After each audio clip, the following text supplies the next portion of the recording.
Fue una gota de amor que pulió el destino y lloré. Luego reí, luego soñé con estar despierto y ver que ahora hay más, mucho más que mis deseos. Estamos sobre todo trabajando en lo que es mobbing o acoso psicológico, bueno, ser un rayito de luz en medio de las tinieblas, en poder ser útiles a cada una de las víctimas y poder, desde el ámbito que cada uno de nosotros ocupa, poder ayudar a otros también. Siempre en algún momento de nuestra carrera política, carrera empresarial, hemos sido víctimas de alguna forma de acoso. Bueno, primero que nada quiero agradecer al Ministerio de Turismo y Deporte por haber declarado este fórum de interés ministerial, a los disertantes que van a estar con nosotros y a todos ustedes. Dame de tu mano todo lo que puedas. Toma de mis manos todo lo que quieras. Dame de tu... De carácter deliberado y persistente, donde hay intencionalidad, pero no nos importa que en la ley, como les expliqué hace poco en el Parlamento, exista la intencionalidad, porque primero es muy difícil de probar, ¿ah? Es algo puramente que lo podemos probar desde la clínica. ¿Y cómo lo podemos probar desde la clínica? Y porque lo repetitivo y sistemático hace a la intencionalidad, y la intencionalidad hace a lo repetitivo y sistemático. ¿Entienden? ¿Ah? Entonces, ¿pero qué pasa? Cuando nosotros hemos descubierto a un hostigador, primero, ¿qué nos va a decir? Nos va a negar el hecho. Cuando ya no tiene forma de negarlo, porque tenemos todas las pruebas ahí, ¿qué va a hacer? Va a decir, ay, no me di cuenta. Y cuando le mostramos que sí se dio cuenta porque fue repetitivo y sistemático, ¿qué va a decir? Ay, perdón, no lo voy a volver a hacer. ¿Bien? No tiene una naturaleza finalista porque persigue un objetivo: anular, someter, excluir y destruir un trabajador. Lo peor es el sometimiento. Y esto lo he visto mucho en la función pública, no en lo privado. Cuando un trabajador ya está totalmente desacreditado, sin tareas, sentado en un pasillo, sin computadora, donde nadie le saluda, claro, está cobrando el sueldo, ¿no? Eso es lo que decimos en Uruguay. No nos importa todo lo demás. Entonces, ¿qué pasa? Encuentra algún jefe que se acuerda que él era un muy buen trabajador y le dice, te voy a traer para mi oficina. Pide el traslado, le avisa a su jefe que le van a dar el traslado, y su jefe, en este caso, si es el hostigador, ¿qué le va a decir? No te lo doy. Quiero que te quedes acá. Pero yo estoy sin tarea, no tengo absolutamente nada para hacer. Si tú no me querés a mí, te quiero acá. ¿No? Es una existencia real y no vivencial o subjetiva. Esto es muy importante que lo tengan en cuenta. ¿Por qué? Porque lo podemos probar en móvil.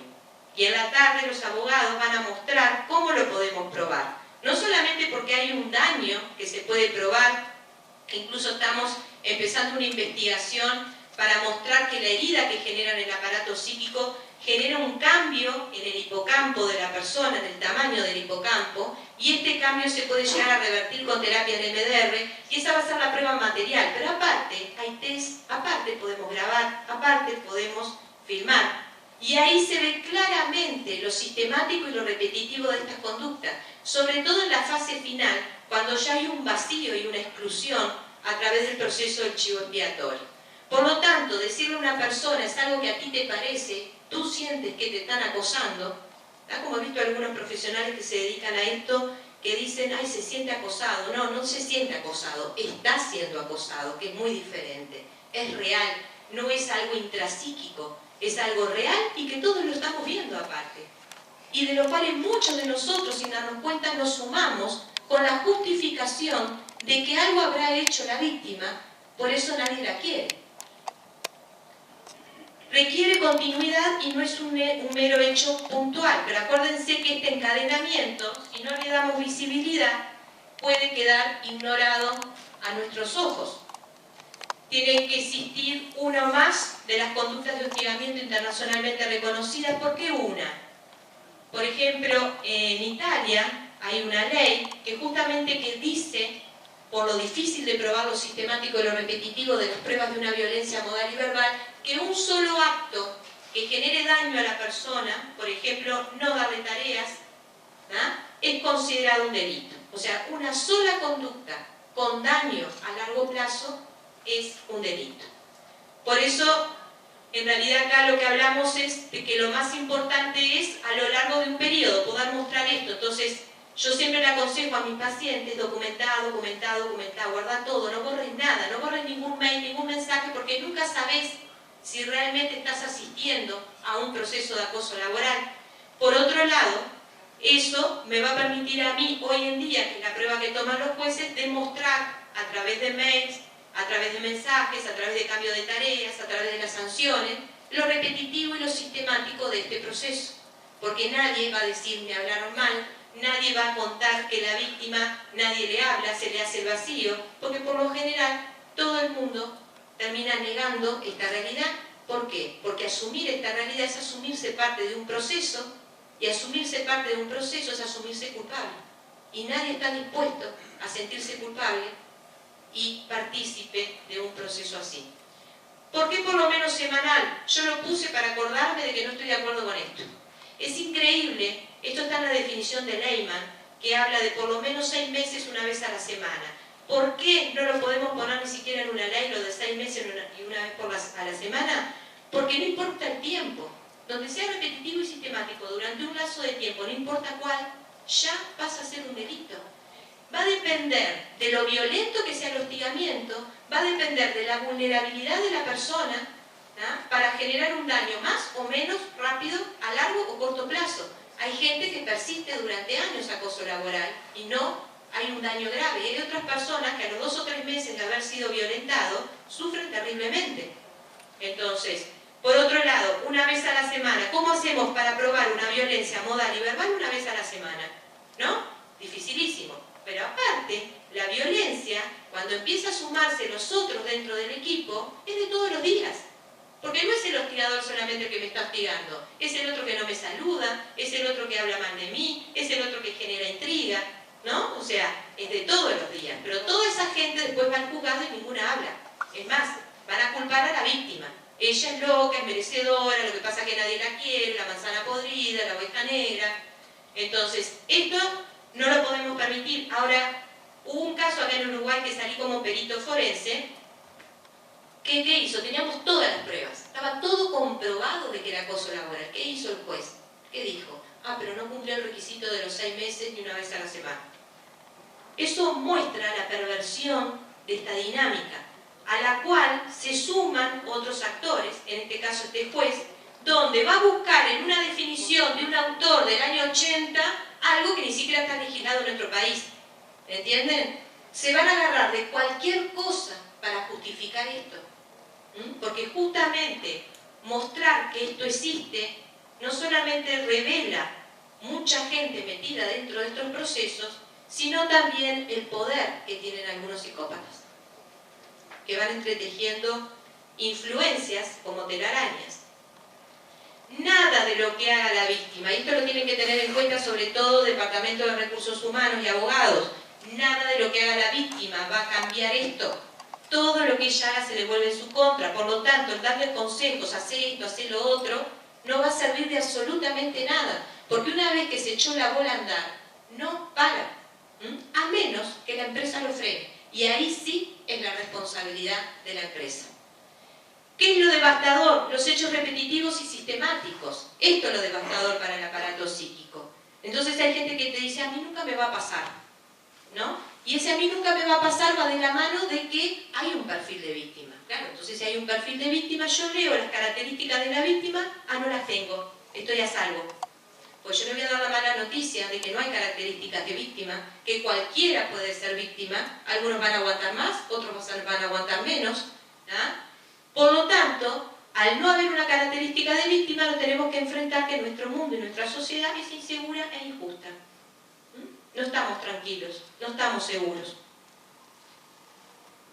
¿Cuál es el proceso de victimización secundario? Bueno, justamente, la gente que se va sumando, las parejas que no entienden y te echan la culpa, el psiquiatra que da un diagnóstico de paranoia, depresión, fobia, trastorno de adaptación, seguro no se adapta, que lo maltraten. Los vecinos, los amigos que te dejan de ir a visitar. Y la autoexclusión, porque ya uno no quiere saber absolutamente más nada, porque cada vez que ve a una persona, un compañero de trabajo o en la propaganda, el reclame de la empresa, entra en pánico. Cuando hablamos de mobbing, no hablamos de un mobbing empresarial o institucional. Hablamos de una persona que hostiga. Y esta persona, con determinadas características que la va a dar Laura, puede estar en cualquier lugar. Puede estar abajo, arriba, en el medio. Por lo tanto, el mobbing se puede dar en todas las áreas. Sí es cierto que hay investigaciones a nivel mundial y mis propias estadísticas muestran que lo que más se da es el descendente, el de arriba hacia abajo. Y es el más peligroso. El profesor Iñaki Piñuel dice, si tu jefe es un psicópata, sal corriendo y no pares. ¿Está? Dentro del proceso. O sea, el acosador, pues, ¿qué está pasando en el Uruguay con el acoso sexual? Se ha especializado. Salió la ley, se especializó. ¿Cómo se especializó? Es más invisible. Quien acosa al verdadero depredador, lo que hace es, a puerta cerrada, en forma imprevista, va a acosar a su víctima. ¿Para qué? Para que no tanto en el acoso sexual como en el acoso laboral. Primero, si hay vacas sagradas, no sirve de nada. Segundo, la violencia se especializa. Entonces tenemos que estar preparados, porque si la violencia esta que estamos viviendo hoy en día en los ambientes de trabajo está naturalizada y hacemos una ley y encima se especializa, se vuelve más invisible todavía. El karoshi, la muerte por exceso de trabajo. En Uruguay he tenido algunos casos, lamentablemente, de los que nadie habla. Se murió porque tenía presión arterial, le dio una ACV en el lugar de trabajo, le dio un paro cardíaco. Hay personas que cuando se las acosa se vuelven mucho más serviles, como una forma de probar que ellos son buenos trabajadores. Y por miedo a perder el trabajo, trabajan mucho más horas, tienen mucho más ideas, arman más proyectos, se quedan sin dormir toda una noche para armar esos proyectos. Eso genera mucho más rabia en el hostigador, porque lo que quiere es que no haga nada de eso. Y esto termina, sobre todo en los hombres, con este tipo de muerte dentro del trabajo. Proyectos, se quedan sin dormir toda una noche para armar esos proyectos. Eso genera mucho más rabia en el hostigador, porque lo que quiere es que no haga nada de eso. Y esto termina, sobre todo en los hombres, con este tipo de muerte dentro del trabajo. Conozco casos donde se aplicaron todas las normas para defender a la víctima y el fiscal dio toda la razón a la víctima y le dijo, por supuesto que asiste la razón, pero si yo le doy la razón al abogado que la agredió, yo pierdo la jubilación porque me van a trasladar. Bueno, punto número 1. Sí, lo más escueto posible. La primera pregunta, responsabilidad es un concepto mucho más amplio que culpa. Responsabilidad es la reprochabilidad hacia alguien por un acto. Culpa en materia jurídica tiene una traducción o significancia muy distinta a la que usa la gente comúnmente. Vos tenés la culpa que se haya caído esa mampostería, no sé.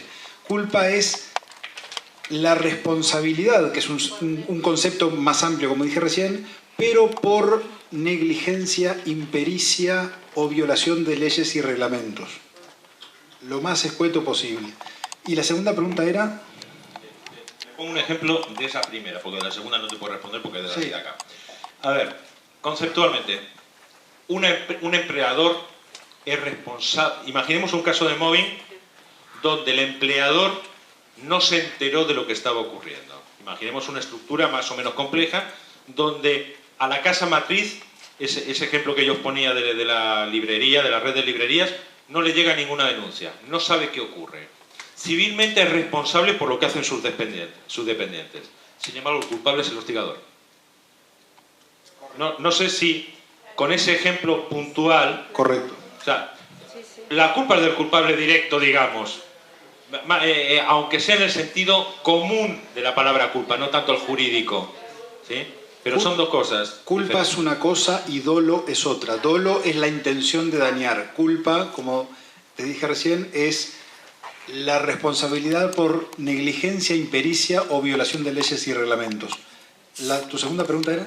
No, ¿qué pasa en el caso cuando supongamos que hay ley y se aplica la ley, pero el fiscal no reconoce esto porque pierde sus derechos, porque se está por jubilar, y no le puede aplicar ninguna sanción al abusador, no le puede aplicar ninguna sanción al abusador porque pierde sus derechos, puede ser trasladado y perder la jubilación o dilatarla?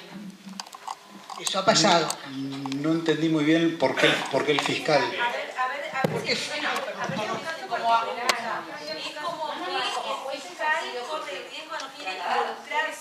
¿cómo? El que no quiere involucrarse ni sancionar sería el fiscal. El fiscal no quiere sancionar al abusador porque, según él, no es así, fue el caso, teme de ser acusado o sancionado y que pierda la jubilación. ¿Que pierda la jubilación? ¿Quién? El fiscal. ¿Y por qué la habría de perder? Eso, ahí terminó el caso y el caso fue archivado. El fiscal es un auxiliar de la justicia. El fiscal es quien representa al Estado. Debe velar por el derecho de la gente. Siempre corremos el riesgo de que un juez, un fiscal, un defensor público, cualquier funcionario que tiene que adoptar una medida políticamente incorrecta o incómoda contra alguien, nos anime. Pero eso lo tenemos no solo con una ley que esté pensada para el caso de móvil. Imaginemos un caso de corrupción política.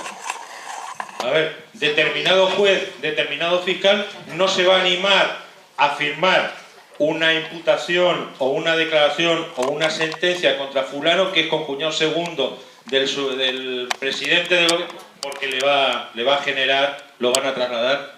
Esos son, claro. A ver, creo que forma parte de la miseria humana aplicada a las estructuras. Nos vamos a otro, claro, ahí nos vamos al tema de eso es inevitable. Nos vamos al tema de los valores humanos y del valor del compromiso para con los demás, que son nociones que hoy en día lamentablemente parecen caballerescas o de la antigüedad, pero con la que un juez y un fiscal debería sentirse comprometido. Yo sigo. A veces a mí me preguntan si creo en la justicia y no. A veces a mí me preguntan, ¿vos crees en la justicia? Y digo, por supuesto. ¿Qué nos queda si no? Otra cosa es no creer en la administración de justicia. Exacto. El problema no son las instituciones. Somos los cristianos que estamos en cada institución en cada momento. No hay crisis de valores, hay crisis de virtudes. Te respondo a la pregunta más completa, por lo menos mi posición. En la justicia de Dios, sí. En la justicia de los hombres, bastante.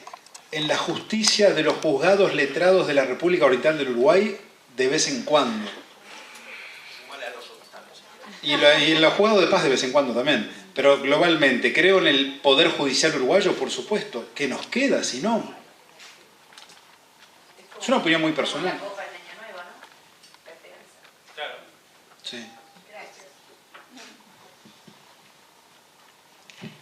Una pregunta, porque ustedes, a mí me parece que en el tema de la prevención del mobbing bien podría haber un ombudsman, ¿no? Un defensor, pero ustedes manifestaron, y creo que hubo bastante acuerdo en que no debería ser una persona nombrada o validada por el poder político, porque eso de alguna forma lo limita. Correcto. Entonces, ¿cuál sería la forma de tener una autoridad a nivel nacional, independiente, que pudiera actuar?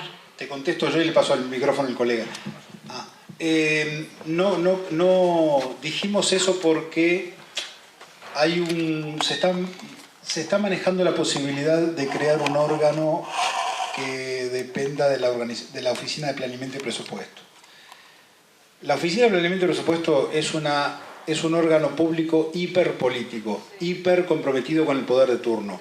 Pero no importa, aunque no sea la Oficina de Planeamiento y Presupuesto, el ente regulador desde todo punto de vista del acoso psicológico, civil, penal, administrativo, etcétera, no puede ni ser político, para mi entender, ni ser sus miembros nombrados por el Parlamento.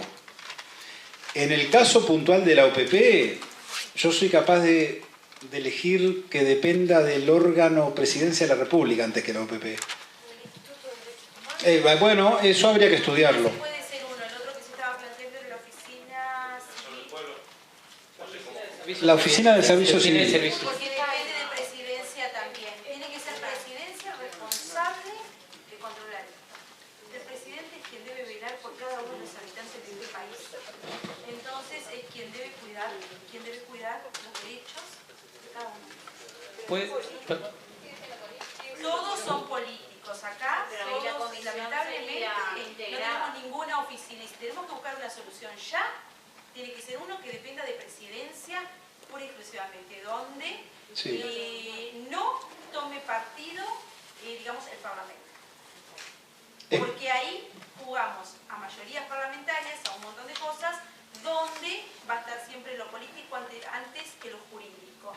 Y acá estamos hablando de que lo jurídico tiene que estar por encima de lo Es muy porque cierto. la ley existe y justicia tiene que haber. Es muy cierto, perdón, ya te dejo la palabra. Es muy cierto lo que dice Lourdes. ¿Sabes por qué? Depende. Es muy cierto lo que dice Lourdes, porque el presidente de la República no puede ejercer política partidaria. Exacto. Y la UPP sí puede ejercer política partidaria, aunque no debería. Adelante, colega.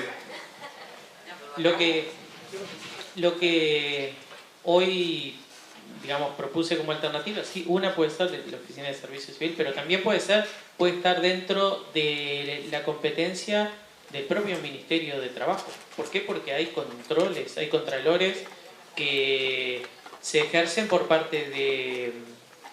Va a dictar de pronto una resolución ese organismo dentro de la órbita de la Inspección General de Trabajo, pero hay cierto contralor por parte de los trabajadores también. Exacto, pero hay que capacitar, ¿verdad? Hay que capacitar mucho. Eso es fundamental, lo que dice Lourdes es fundamental. Sin la capacitación a nivel, es multidisciplinario, a nivel jurídico, obviamente político, psicológico, eventualmente psiquiátrico, es decir, tiene que haber capacitación. La capacitación es una de las cosas que olvidé mencionar hoy, porque eran muchísimas, pero la capacitación es fundamental en esto. Creo que pasa por la, digamos, tú mencionabas el código de conducta, pero pasa, porque tú conoces el tema, de pronto la mayoría no lo conoce. Y eso pasa en los juzgados, cuando pasa en la práctica. Mobbing. ¿Qué es eso? Sí. Estamos hablando del Ministerio de Trabajo, donde tengo bastantes datos en los últimos días y hay un alto índice de acoso psicológico, ¿no? Por supuesto. Dentro del Ministerio de Sí, Trabajo. pero también habían expedientes guardaditos. Sí, te puedo decir todo lo que Sí. Yo en la experiencia que tengo con el Ministerio de Trabajo en Argentina, que tiene una oficina de violencia laboral, lamentable fracaso de crítica y público. Sí. Está tan politizado, que como no está la voluntad política de sacar una normativa ni de tomar verdaderamente las riendas del problema, hay un montón de políticas gatopardistas que parece que hacen muchas cosas y firman muchos convenios que no llevan a ningún sitio. Estamos terminando. Había una pregunta acá primera, otra pregunta ahí, luego otra ahí y después acá. Estaba primero, espera, primero estaba acá adelante hace un ratito, estaba esperando.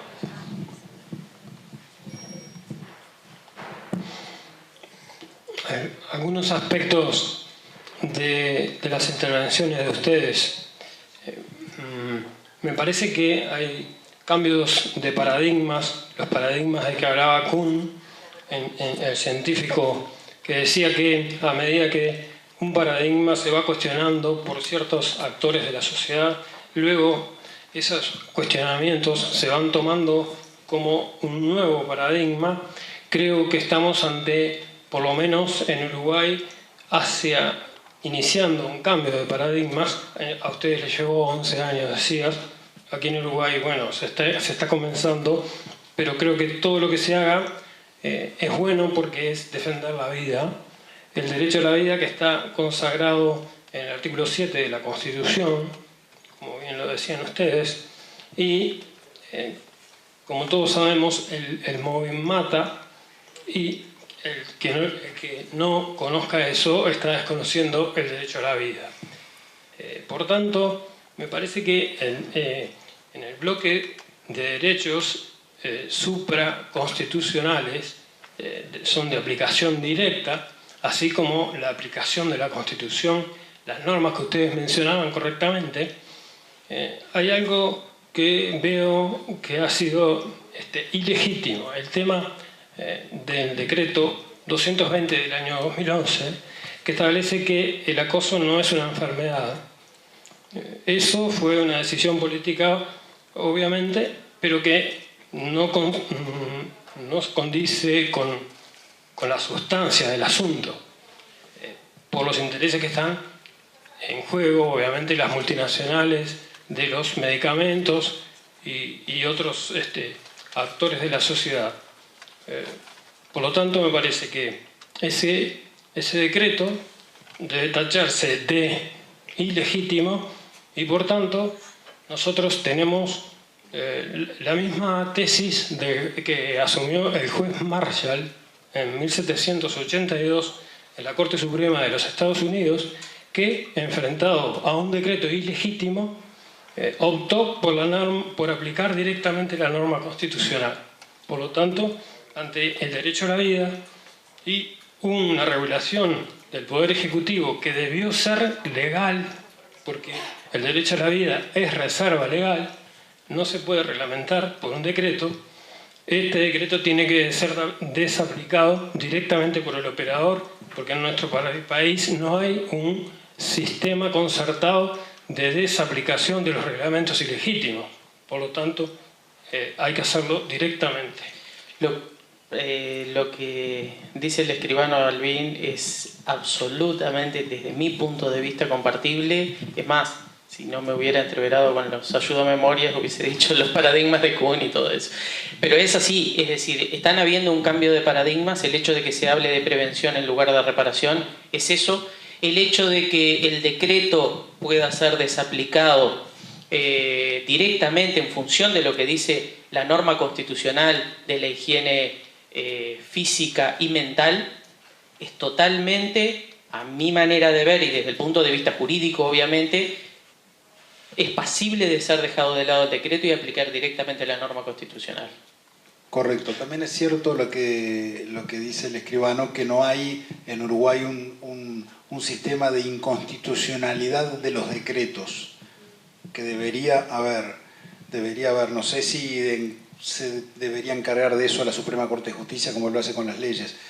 También es cierto que ese decreto 210 del 2011 se reglamentó, lo firmó el Poder Ejecutivo, pasó el lapso, nadie lo impugnó, el decreto quedó firme. Sí, totalmente. Un juez lo puede dejar sin efecto. No, e incluso la administración, nosotros como administración, también lo podemos dejar sin efectos. Desaplicar para el caso particular. Sí, Y, por otro lado, también el cambio de paradigmas se ve, como lo decían, cuando nosotros tenemos un código civil que responde a la época antecimonónica, en las que relaciones eran 1 a 1, en la que primaba la riqueza.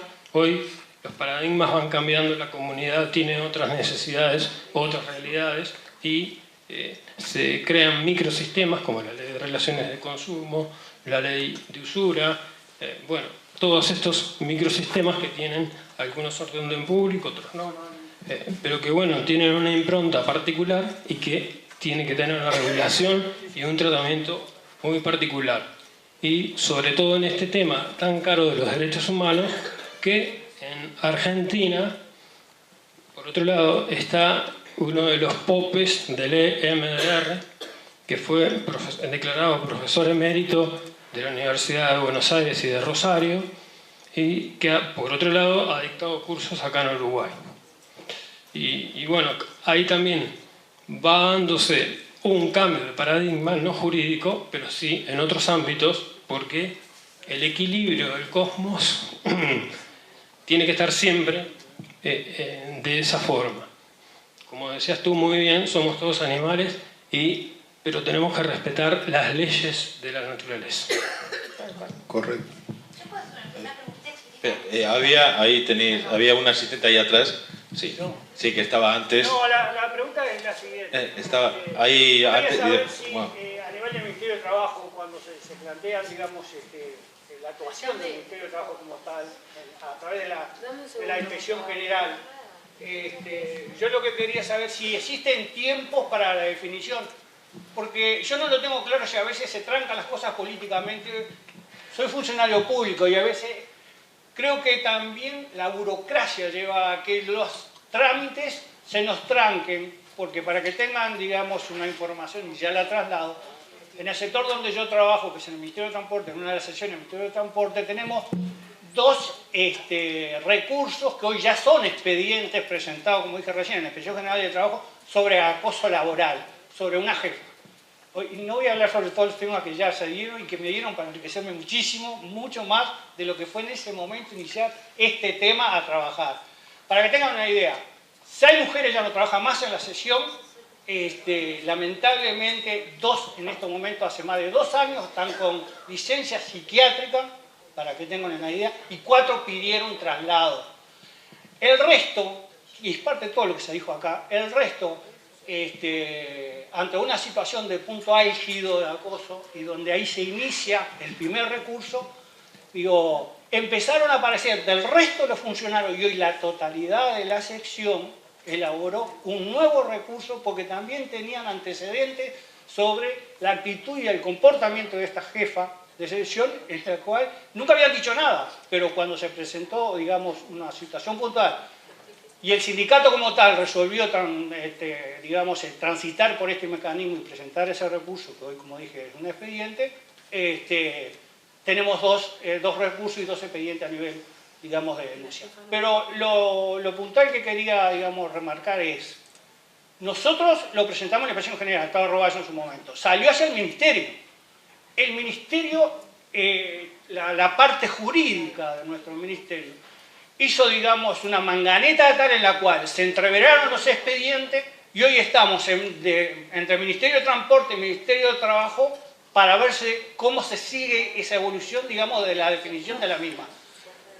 Situación actual y consecuencia después de casi 1 año y medio de esto, hoy el 100% de los trabajadores de esa sesión, hoy 25 trabajadores, hablas con cada uno de ellos y vengo porque no tengo más remedio que venir. Sinceramente no tengo más remedio que venir. La jefa está como tal, sin ningún problema, nos mira a través del mediacito, no hay ningún inconveniente.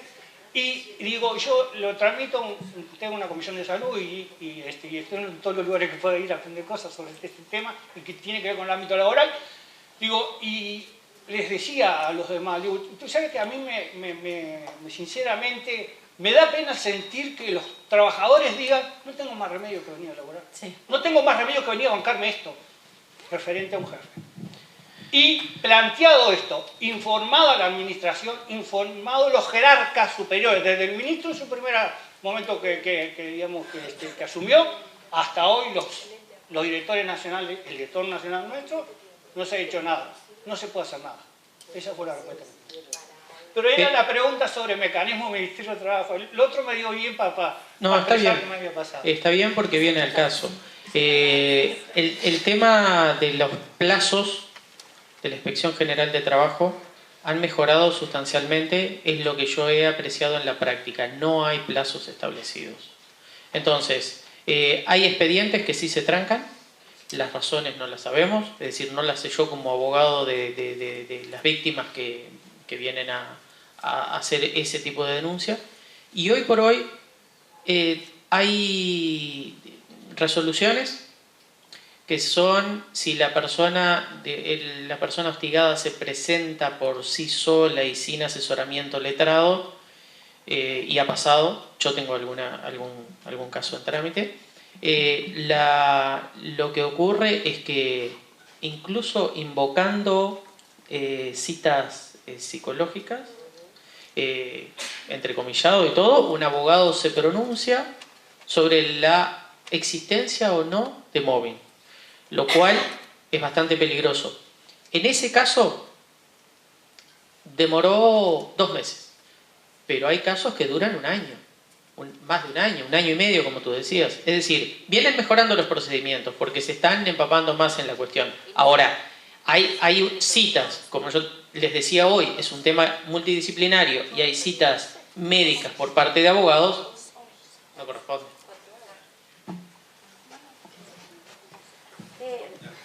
Yo lo que... Me tocaría a mí... Al Papa ya vino bien. Le toca a ella.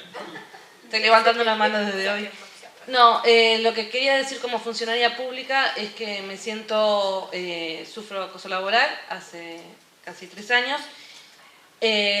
Hoy cuando decían denuncien a dónde y qué, porque vivimos una situación de mucho caos, de mucho desorden, de mucho descontrol. Entonces la pregunta para mí, que pienso para poder solucionar esto, es ¿para qué políticamente, incluyendo todos los partidos y desde la sociedad, tenemos estas políticas de recursos humanos?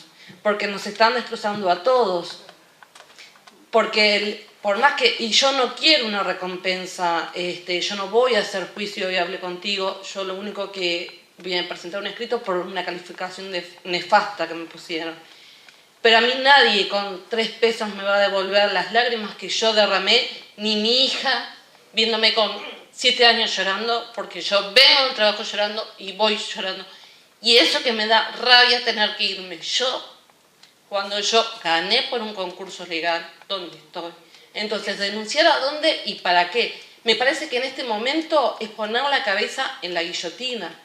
Y lo que sí quiero agregar como víctima, que una estrategia que utilicé, porque es después de un proceso largo fue la que se me vino, es el ser invisible. Es el peor error que uno puede cometer. Porque te convertís, te replegás tanto que llega un momento que no podés llegar a respirar. Entonces, tu acosador con el grupo, porque ojo, no es hablando de un jefe, no es siempre un jefe, es muchas veces tu superior con todo un grupo. Llegás a un momento en que ni siquiera querés ir al baño para que no te vean y no tienen solución. Entonces, por eso digo, y me acerco, lo mejor es como se proclama acá, es hacer visible lo invisible. Yo pude tomar la decisión de empezar a decirlo, yo ya no me callo más. Totalmente. Pero me parece eso, que se pueda decir, y desde el Estado me parece que estamos los funcionarios públicos más que desprotegidos. Por eso yo dije al final denuncien. ¿Pero a dónde? Denuncien primero. En poner la cabeza, en mi caso, no, hay varios puntos. Para que me hay varios guillotinen, puntos. Por más que, si bien lo digo, pero denuncia para que no me da la fuerza. Primero para hacer visible lo invisible. Primero para hacer visible lo invisible. Gracias. Primero para hacer visible lo invisible. Segundo, para que el hostigador y el acosador no goce de impunidad. Exacto. Y tercero, yo entiendo que a veces somos presas de una maquinaria burocrática draconiana y kafkiana. Cuarto, la guerra contra el mobbing la vamos perdiendo, si no, no estaríamos acá. Yo creo que la vamos a ganar en este país, soy optimista. Y yo entiendo el sufrimiento vivido y no hay quien lo pueda reparar, pero hay que denunciar. Entiendo que lo que tú planteaste es un tema de un acto administrativo dictado. Si es un acto administrativo es recurrible. Es decir, si depende de una calificación, ya no es un tema solo de denuncia. La denuncia la podés hacer en forma independiente, pero es un acto administrativo que lleva un proceso administrativo que hay que agotar la vía administrativa para después recurrir incluso a la nulidad del acto ante el TCA. E incluso podés recurrir a la vía reparatoria sin tener que agotar todas esas vías. Quiero decir, si tu tema es un tema, si no entendí mal, de calificación, hay un tema, pero digo, es el tema que puede ser el desencadenante y tenés una vía que es una vía precisa, concreta y mejor que la denuncia. Pero lo que yo digo es que hoy en día como funcionaria pública ir a denunciar es poner saber qué va a ser Matadero. Bien, ahí me quiero... Dame un minuto, Silvana, te explico. Te voy a explicar una cosa. Últimamente, en el último mes, lo tengo loco al Ministerio de Trabajo, pidiéndole informes. ¿Por qué es importante la denuncia? Hay una oficina donde tú vas y tenés que presentar la denuncia. El Ministerio de Trabajo se basa en un artículo que tienen los empleados públicos en el cual se tienen que regir por eso. No, esa oficina, seas pública o privada, tú tenés que hacer la denuncia y te voy a explicar por qué. Porque ahora habemos personas que nos comprometimos con la causa, que hasta ahora se preocupaban solamente en presentar en una ley, en una carpetita y tener un protagonismo. Esa es la realidad, ¿está? Aquí lo más importante es cuidar a las personas. ¿Cómo puedo yo, Lourdes Rapalín, comprometerme en ayudar teniendo estadísticas, teniendo números? Si yo voy al Ministerio de Trabajo o pido un informe y me dicen no hay denuncias, ¿con qué salgo yo a pelear por las personas? No tengo cómo. Todos los días estoy recibiendo varias personas que vienen con denuncias. Entonces yo personalmente me comprometo. Primero que hagas las denuncias como corresponde. Y segundo que te vengas a conversar conmigo, porque así es como se protege a las personas, ¿sabes? Haciendo visible lo invisible, haciéndolo público, dándolo a conocer. Porque cuando se da a conocer un caso, nadie te va a pasar por la guillotina, porque si no pasas a ser una mártir. Entonces ahora, si sos una persona invisible que optás por eso, no se puede hacer nada, ni por vos ni por nadie. Nadie te va a recuperar los 7 años, pero vos podés ayudar a que otros no sigan atravesando por la situación por la cual pasaste ni les llegue a pasar.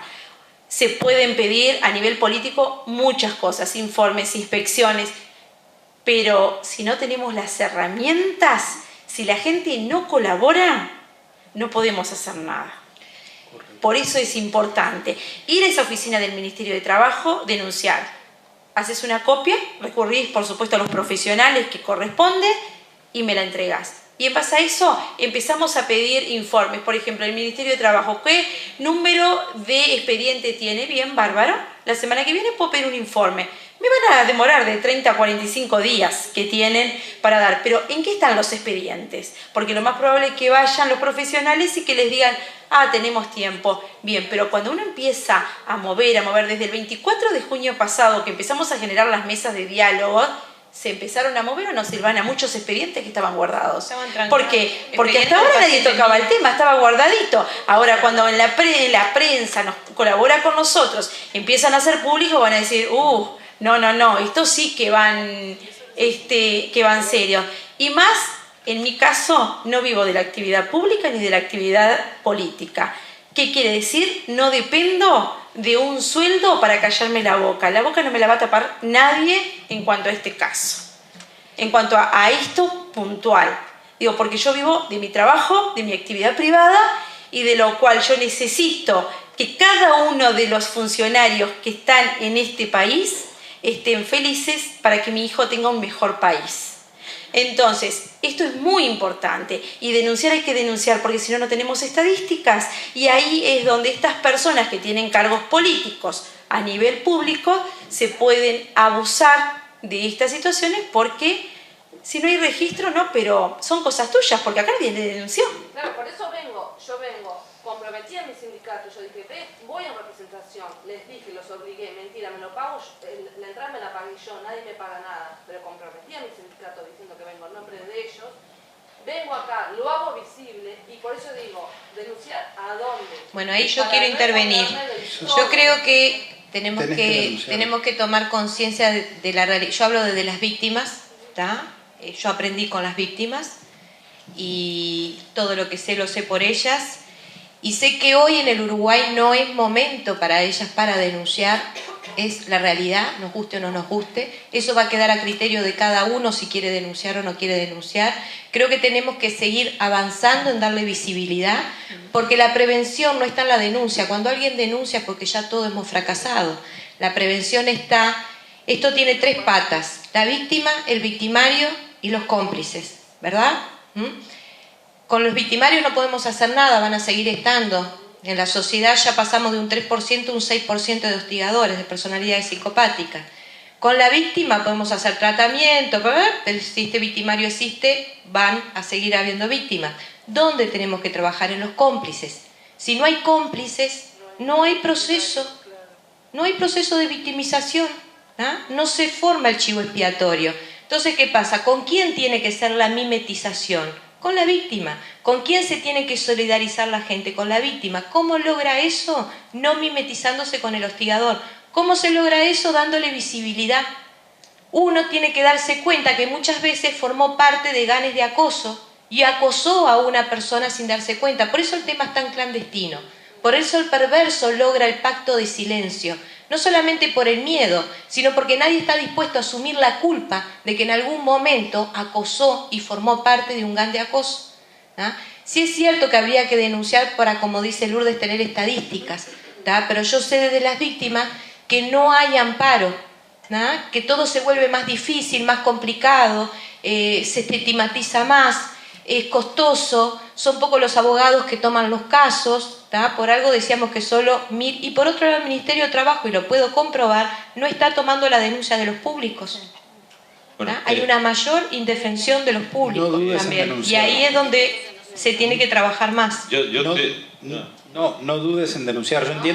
Yo entiendo el sufrimiento vivido, pero el psicópata, ¿qué es lo que quiere? Que no se denuncie.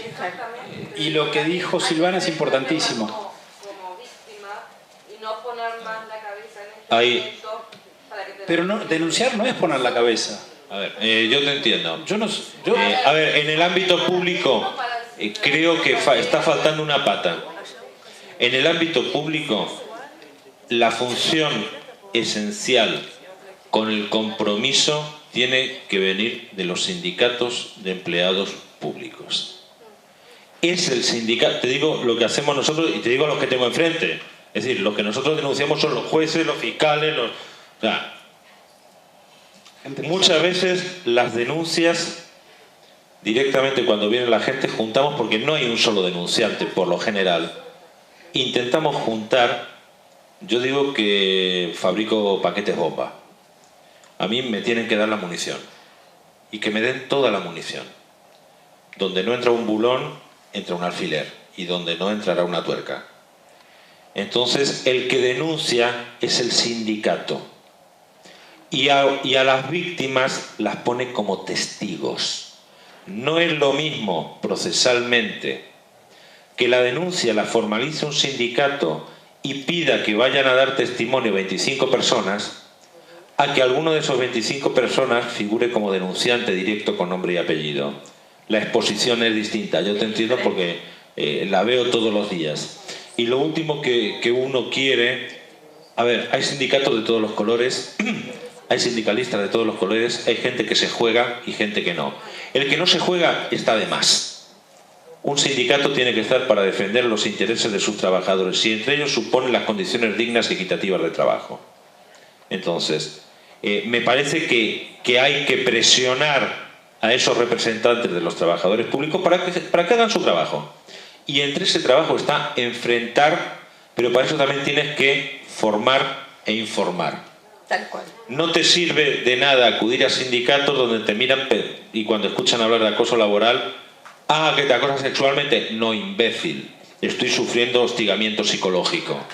A ver si leemos un poco más además de la página de deportes del diario. Entonces, tu rol tiene que ser otro. A ver, esa es una. El otra es que está cooptado. A ver, hay situaciones donde realmente uno no quisiera que se produjera la revictimización. Ese es el camino cuando uno puede. Y a veces la mejor manera es que los afiliados concurran a este tipo de eventos, vuelvan con una determinada información y un cambio de paradigma y decir, chiquito, de esto ya se está hablando, esto es A, B y C, y ponerles en la situación incómoda. Bien. A ver. Yo de entrada dije, voy a representación del sindicato. A ver. Oye, me van a mandar información todavía. Este es uno de los caminos. que sobre todo digo del empleado público, porque el empleado privado tiene otros mecanismos.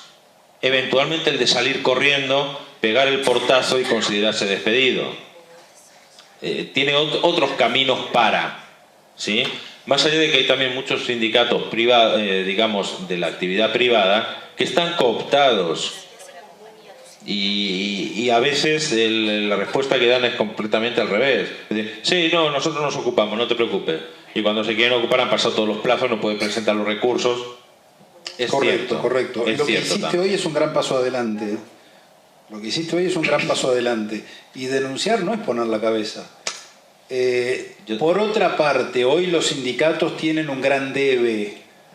Yo he tenido casos... A ver, hay que estar adentro para saber. Sí, porque claro. no es a veces un solo hostigador.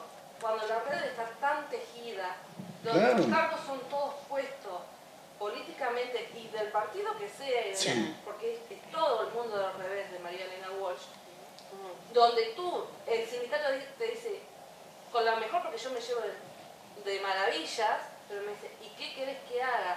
Y quien ocupa la cúspide administrativa te dice, ¿y qué querés que haga? Y cada vez que alguien más va a denunciar lo mismo, dice, te traslado, y todo el mundo te trata de loco. Entonces, lo que yo ya sé que no estoy loca, ya me convencí después de 2 años y medio. Estoy tratando de ser estratega, por eso digo, denunciar, poner la cabeza para que me la terminen de guillotinar, no. Sí, creo que es un error. Creo que es un error. A lo mejor el error es el cortar la orden. cabeza. A lo mejor es el orden de los sumandos, no altera el producto del maltrato. A ver, a lo mejor... No, creo que lo que dice ella es cierto, está pasando en Uruguay. Los sindicatos no defienden a los trabajadores. No defienden a los trabajadores, mucho menos en estos temas.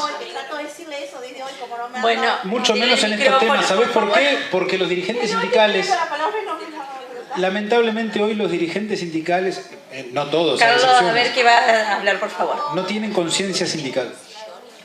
A mí me está pasando, que yo trabajo en la salud y específicamente con el adulto mayor, ¿no? Hace 9 años que ya estoy a cargo del adulto mayor y en el mismo lugar y he estado en varios horarios. Conozco toda la estrategia del lugar y del paciente y todo.